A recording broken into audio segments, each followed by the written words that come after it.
Remember, folks, the Milwaukee Brewers are defending division champions. Why can't they act like it?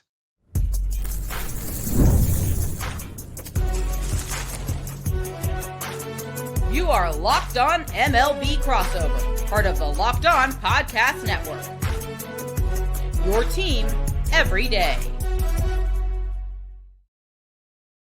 Hello, baseball fans. Welcome to Locked On MLB, part of the Locked On Podcast Network, where it's your team every day. This is the daily podcast. We talk about all of Major League Baseball. I'm your host, Paul Francis Sullivan. Please call me Sully.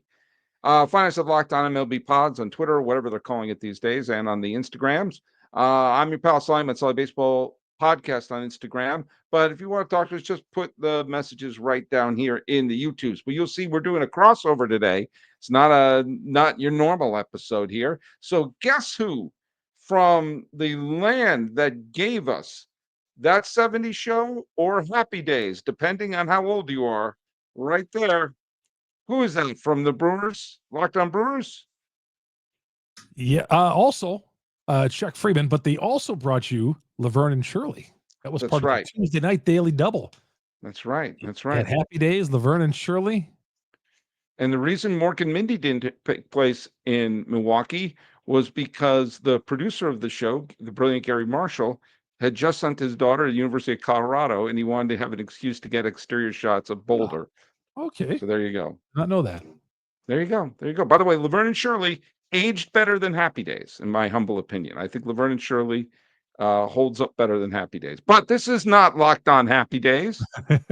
It should be Happy Days in Milwaukee, as they're a team that's constantly in the postseason. Oh, and that's going to bring us to the trivia question, which Argonaut Comedy on the Twitterverse actually sent me the correct answer for this. Let's see if Chuck got it, because I knew you were coming up. So the trivia question is Milwaukee based. How many home runs did Henry Aaron hit in Milwaukee with his time, combining his time with the Braves and the Brewers? Oh. All right. I would have said 755 overall, but Nope, there's a bunch of hitting in Atlanta. I would have said he hit about 25 with the Brewers and probably 220 with the Milwaukee Braves. You were very close with the Brewers, but you're off with the Milwaukee Braves. Okay. He hit 398 with the Milwaukee Braves Okay. and 22 with the Brewers. Okay. So fans of that 70 show will be familiar with the number 420. That's the number of home runs that Henry Aaron hit while playing for Milwaukee. And I have to say this. I think we should have the numbers for the teams and the players who played for a region. Do you understand what I mean? Like, we should think about Henry Aaron's numbers in Milwaukee and Atlanta. Mhm. We should think of, the numbers players he hit, the homers he hit in Milwaukee and Atlanta. I think those are two separate fan bases he hit for. That's why I think Walter Johnson's records that he did with the Washington Senators shouldn't be on the Minnesota Twins record book. It should be in the Washington, like the Nationals. It should be all Washington players. I tried to see if anyone was coming close to Henry Aaron's total as home run hitters in Milwaukee Brewers history, and the answer to that's no. He's pretty. No one's getting near 400 anytime soon. Someday it'll get broken. Well, actually, probably will never get broken, I would think, because the way players just go from team to team, that might be an unbreakable record. Yeah, I mean, it very well can be. Well, let's just talk about this for a second, because the Brewers were. I mean, every time I have you on, Chuck, I feel like I'm dumping on you a little bit because I bring up bad memories. We're a Pete Alonso home run away from going to the division series, and maybe given the Phillies fits, as we saw the team that I thought was going to the World Series, the way they played going into the postseason with the Dodgers rotation a mess. I thought the Phillies were the team to beat, even though the Dodgers had the better record. Give me that Phillies rotation over the Dodgers. But an Alonso home run away from getting there. Since then, the Brewers off season, to me, has been a complete curiosity, because they have some glaring needs. They've lost some players, and there were some decent players who were available who were not Juan Soto or Corbin Burns. Why can't the Brewers get players like Corbin Burns or Roki Sasaki? Not like the big, huge free agents. There seemed to be enough good players available to fill in some gaps, to fill in some holes. And not only did that not happen, but they wound up the depth of this team seemed to go away. And I don't understand. I understand why they're not spending like the big boys, but can you at least spend like the little boys? They should be. I've always said they should be paying. They should be spending what the St. Louis Cardinals spend, which is upward usually about 150, 160 million. Now the Brewers are arguing that they are increasing the payroll. They gave Quintana $5 million the other day, actually 4.25 plus incentives. But it's funny when the offseason started back in November, there were reports coming out that were out that said, well, the Brewers won't do much. They plan to stay status quo. Ownership wants to stay status quo. And I was like, oh, come on, that's not really going to happen, is it? Sure enough, those reports are right. I did a Cleveland Guardians crossover a week before I went on the injured list, and I said to him, because they're in the bottom 5 payroll, or maybe bottom 6 at this point. But I said, like, if no one's asking them to spend like the Dodgers, spend like the Diamondbacks. I mean, if you have a chance to win a pennant, have a mediocre payroll. I look at this, I actually like the Quintana signing. I did. I don't think that Quintana is the second coming of Grover Cleveland Alexander, but he's a major league pitcher who was okay last year, and okay is better than mediocre. And I'm a big believer, like I said on the show, and it's funny that what happened is I said on the show the other day that there were a bunch of free agents who were unsigned, and a team should just say, hey, here's I said 1 year, $3 million. But they gave him like 1 year, $4.5 million or something like that, in that ballpark. 4.25 million is what it says here. And yeah, it's like, hey, you want to play Major League Baseball? Here you go. And if it doesn't work, it's a 1 year deal. It's over at the end of the year. And if it does work, you got a major leaguer in your roster. And if it works, but the team doesn't do well, you can flip them and pick up a young player. So I actually, I found nothing wrong with that move, but it seemed to me like they could have been making moves like that all winter. Yeah, especially for the third base spot. I thought the Quintana move was a real good move, especially when we're finding out that players are dropping. The pitchers specifically at spring training are getting injured. DL Hall just got moved to the 60-day injured list. He was brought over in the trade from Burns, maybe to compete for that starting spot when camp opened up. He reported the camp with a lat injury. Ashby got hurt the other day, so it turns out this was great. I mean, good timing. You got a number 5 starter, Quintana, and I think when they knew that DL Hall was going to be out for an extended period of time, so that's when they went out and got out Quintana, and Quintana was apparently on their radar for a long, long time, and then it cooled, and now it got warm again.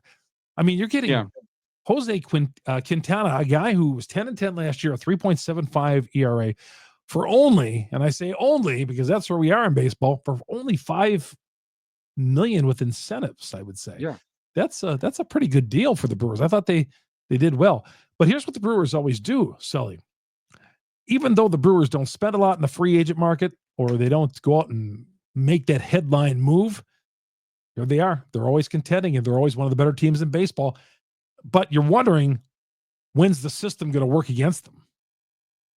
Yeah, and I think one thing that, I mean, you take a look at the team. They still have there's still some good bones on the team. I mean, this is a team that won 93 games last year. I mean, this was a good ball club by all metrics, and they still have, Jackson Trio is a budding superstar. He's still there. You're going to get, you're hoping you're going to get, I mean, what Christian Yelich gave you over about half a season was pretty damn good last year. And, you have some of the good pieces there.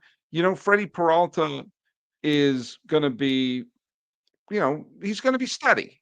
And something that I think is going to be in their favor. And having Quintana and Nestor Cortez as the two newcomers on this team, they are going to continue to do the thing that has helped them win division titles or get to the playoffs over the last bunch of years, which is they're almost always going to put a decent starter on the mound. Most nights they're going to have a major league. I'm not talking, no one's going to confuse this team with the 1995 Atlanta Braves, but more often than not, a major leaguer is starting a game for them. And I think that's going to go a long way in this division. We come back. I want to just hold you on that. We come back. I want to talk a little bit about the fact that, as always, their biggest advantage is geography.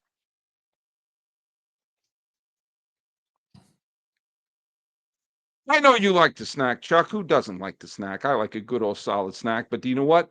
You don't want to always reach for something bad. You don't want to reach for something that's filled with nougat or covered in chocolate or that has a cartoon bunny on the front. What you need sometimes is something wonderful, and you need something delicious and nutritious. So what you got to do is crack into a good source of protein with wonderful pistachios. It's in the name.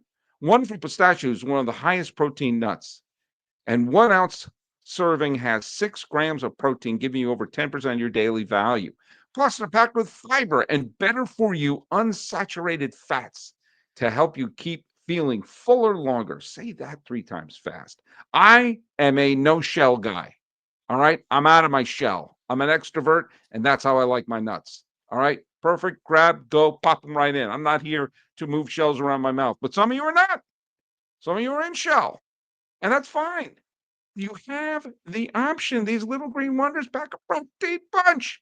And the no-shell wonderful pistachios, they got that grab and go ease, the satisfying crack of opening each shell for those of you who like the in-shell. Look at whether you're running between meetings or heading to the hospital or doing a podcast, wonderful pistachios are the snack that works as hard as you do. Now, Chuck, listen to me. You better get snacking and get cracking with a snack that packs the most protein punch. Visit wonderfulpistachios.com to learn more. Wonderful Pistachios. It's in the name. Hey, thanks so much for making us your first listen.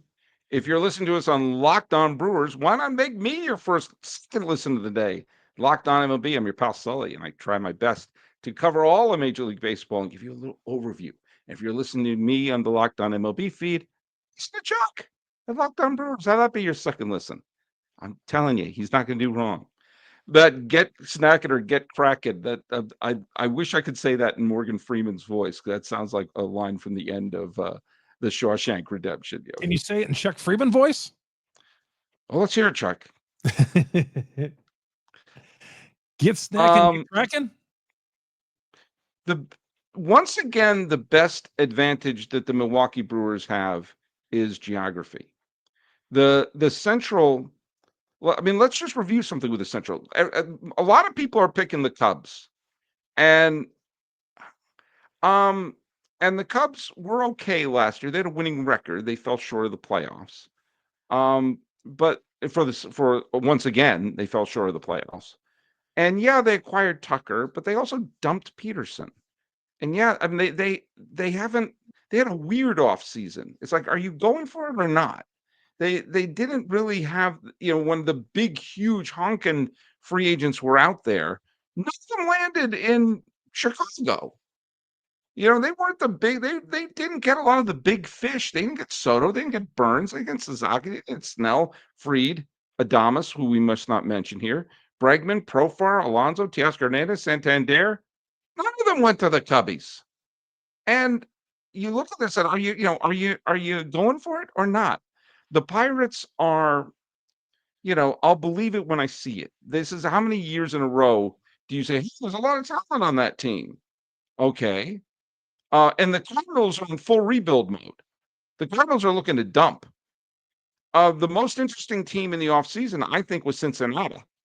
You don't bring in Terry Francona to rebuild. He's not coming out of retirement to rebuild. Mm-hmm. And they picked up a lot of players, and they have Ellie Dela Cruz, who's going to be was going to develop into an MVP candidate, I think. And they've got some good players on that team, and they have they have some good pitchers on that team too. I mean, they're not going to, as I said, Francona's not there to rebuild, but I don't necessarily see them making the great leap. I mean, right now, even with a stagnant free agency where you lost Willie Adames and for reasons I do not understand, did not sign Kim to fill in because I thought that was a slam dunk. I, I still think the Brewers are the best team. Yeah, I do too. Until proven otherwise, they're the best team in the NL Central. Yes. I hear the Cubs are getting better. I know that. I mean, just watching and hearing what they're saying, they think they're going to get better. Okay, Reds, I think, are going to get better too. And last year I picked the Reds, but I think the Cubs are still the team to beat. I think the Cubs are the Brewers. Brewers. I'm sorry, Brewers. Yeah. No, not the Cubs. You're the host of Locked On Brewers. The Brewers are the best team in this division. For so many years, I did have to say the Cubs, but the Brewers are the best team in this division. And even though they've lost a few pieces, Devin Williams, Willie Adames, and they didn't get much in return, at least right now. That you're talking about two guys who are legit all-stars. I still think they're going to win this division. Now, are they going to win 93 games? I'm looking maybe 86, 87, 88 wins, Sully, maybe to that degree. I don't see them winning 93 games, but I didn't see them winning 93 games last year either. Yeah. And let me tell you something about, look at Devin Williams, the pitch to Pete Alonso notwithstanding, did well last year. Obviously, he didn't, his innings were, he only pitched 21 innings last year. But, and I'm a guy, I love closers. I love a good, solid closer. As a kid, I wanted to be Tug McGraw. I wanted to be Dan Quisenberry. I wanted to be a closer. And obviously, Devin Williams has been an all-star caliber closer for the last 3 seasons. Closers burn out. If in fact, this should be something I'm going to maybe do this for an upcoming episode. But if you take who the top like 5 or 6 closers, I got to come up with the criteria because saves is a very very unreliable metric for a relief pitcher. But if you take the top 5 closers of 2024, and then you go back 5 years, of 2029, go back to 2014, you're going to see new names with a very few exception. You're going to see the new names, circulate there because the closers peaks with the exceptions of Hall of Famers like, Trevor Hoffman or Mariano or Dennis Eckersley, or, people like Brad Lidge who had several good seasons. A lot of times they're like Toji Uehara. There are a lot of times they're like Bobby Jenks. A lot of times they're like, friend of the podcast, Sean Doolittle, who I, adore as a human being, but his peak was about 3 or 4 years. That tends to be what happens. And so, it would not surprise me if a pitcher we're not thinking about right now winds up being the go-to guy for the 9th inning. And I trust Pat Murphy. Pat Murphy has shown me, at least that I think that he can handle seeing, playing the Rubik's Cube there and seeing who he can trust to hand the ball to in the 9th. Well, they're going to hand it to Trevor McGill, who closed out games in the first part of the season last year. And then Devin Williams came back off the injured list with the back. And McGill was fantastic. He throws 100 miles an hour. But they have other arms out there. Abner Uribe pitched today, and Uribe, I thought, was great. His first pitch was 99 miles an hour. He was hitting 100. It's another guy. He was coming off knee surgery over the summer or over the winter last year, and he's ready to go. He looks really good. And they have a guy by the name of Mizorowski in their farm system who could be a closer, maybe a starter someday. So they got some arms in the bullpen. The Brewers have some really nice arms in the bullpen. I'm just saying it's tough when you have Devin Williams. I think Devin Williams, my opinion, was the best closer in baseball. You look at his numbers last year, were great. And I know they give the home run to Alonso, and that's the lasting memory of Brewer fans' minds. Brewer fans are still talking about that Alonso home run. And you know how it is with a closer. You could save 30 games in a row, but you give up that big bomb in that moment. No, that's what they're going to remember you. It's like Clase with Cleveland, who had an unbelievable Cy Young caliber season, but he wet the bed in 2 different rounds in the postseason. So, well, and you look at the Brewers got Cortez from the Yankees in that Devin Williams, and he's not a closer, but in every article I see about Cortez coming to Milwaukee, it's that we gave the grand slam to Freddie Freeman. Yeah, that's so unfair, though. And it's so unfair because, first of all, and I'll just say, is Cortez, he had injury issues last year, but like he hadn't pitched in a month, and they threw him into that situation. The Yankees, I mean, look at Yankee fans will tell you Cortez should never have been pitching in that situation. You say, okay, you haven't pitched in a month. Well, let's have you loosen up and have the bases loaded game on the line in the World Series when you had Tim Hill in the bullpen, who again, Tim Hill is not Grover Cleveland Alexander, but he was fantastic for them. And he's also, say it with me, a short reliever who pitched in the previous month. By the way, do you know how many pitches Nestor Cortez threw in that game one of the World Series? How many official pitches he threw? In that game? In that game. Do you know how many pitches he threw? Well, that was the first pitch, right? He threw 2 pitches. He got Shohei Ohtani to pop up. All right. And then they walked Mookie Betts because they wanted a lefty on lefty. And Freddie Freeman he had such a bad ankle, he didn't play in the clincher at Dodger Stadium for the NLCS. And so they thought, you know what? Let's get him lefty on lefty, and the guy can't run. And we all know what happened there. It's 2 pitches. Yep. We're going to judge him based on 2, which he got the best player in the world out on.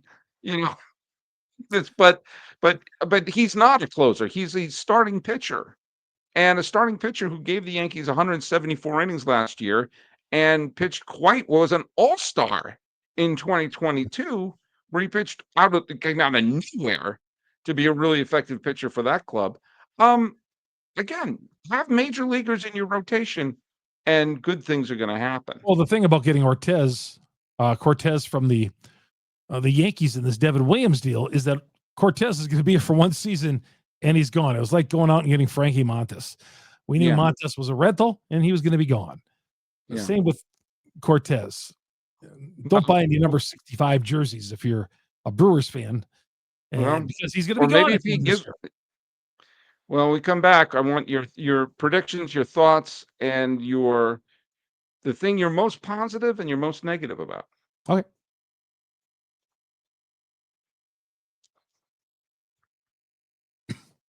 We're doing a crossover here. Locked on MLB, Locked on Brewers. Chuck Freimund is here.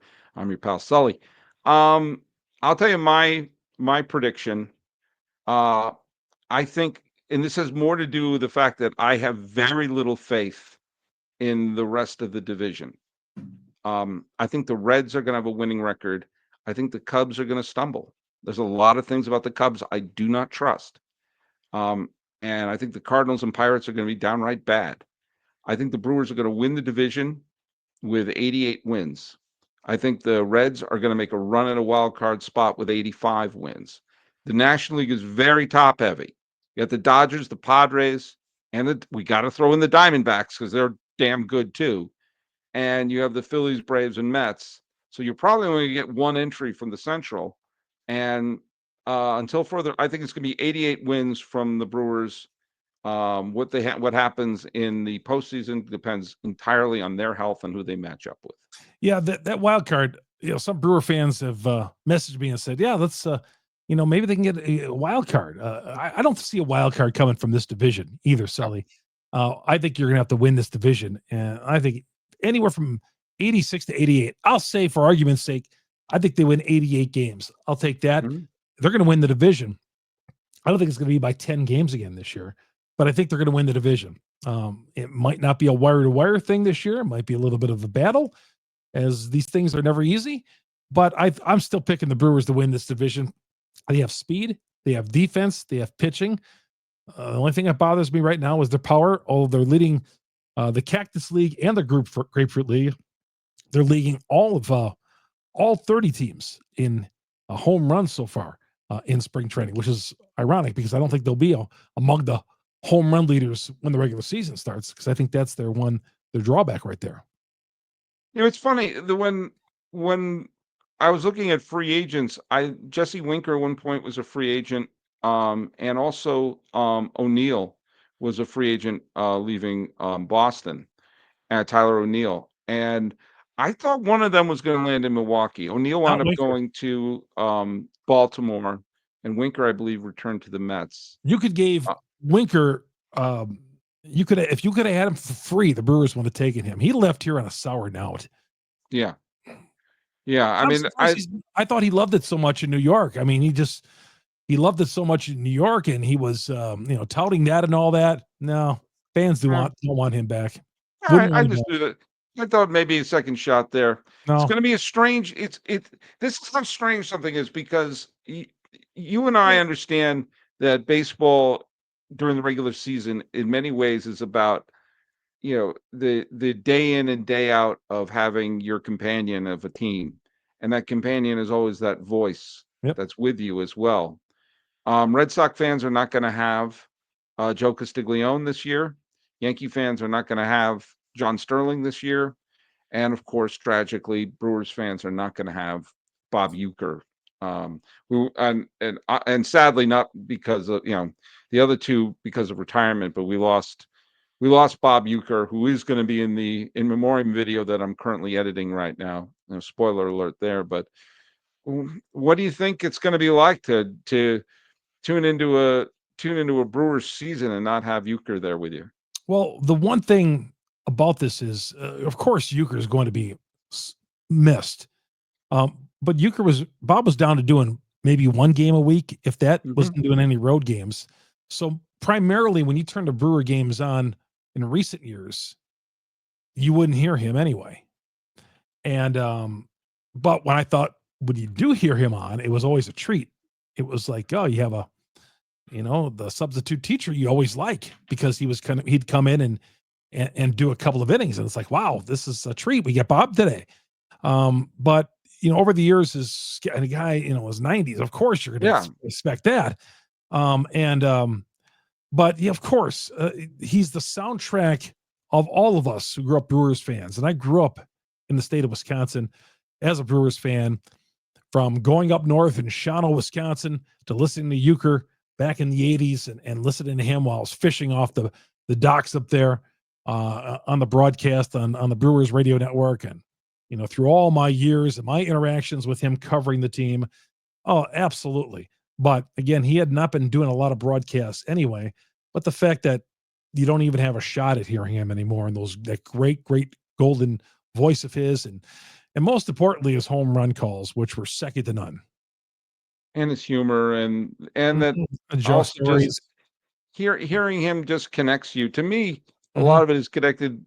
If you want to go on a great YouTube deep dive, is his appearances on Sure. Carson, and also just the thing is, as someone who loves comedy almost as much as I love baseball, is even when he did his brilliant Hall of Fame speech, which is like a stand-up session, he always knew the joke was funnier if he did it perfectly stone-faced. That there was deadpan. not even the slightest smile would crack across his face, and that was oh man, he could just some of his sections, some of his interactions with Johnny Carson are some of the funniest things I've ever seen in my life. Yeah, it's funny, Sully. When I was a kid, the Brewers were never on national TV. Not that they are now, but you'd always get the Red Sox, the Yankees, maybe the Cubs. Even though the Cubs were terrible, you never saw the Brewers.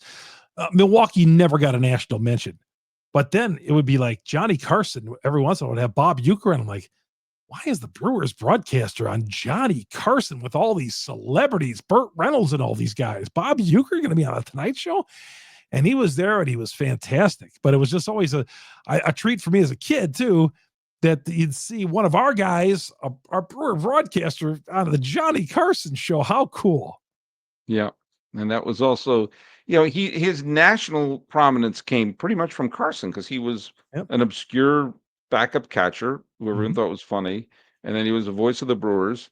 But it's somehow, some way, Carson was in on that in the 70s, and that led directly to him doing the NBC games. So and then also he did some stuff for ABC as well, and the postseason, those Miller Lite commercials. Yeah, Miller Lite one. Belvedere, a TV show in the 80s. I didn't watch Mr. Belvedere.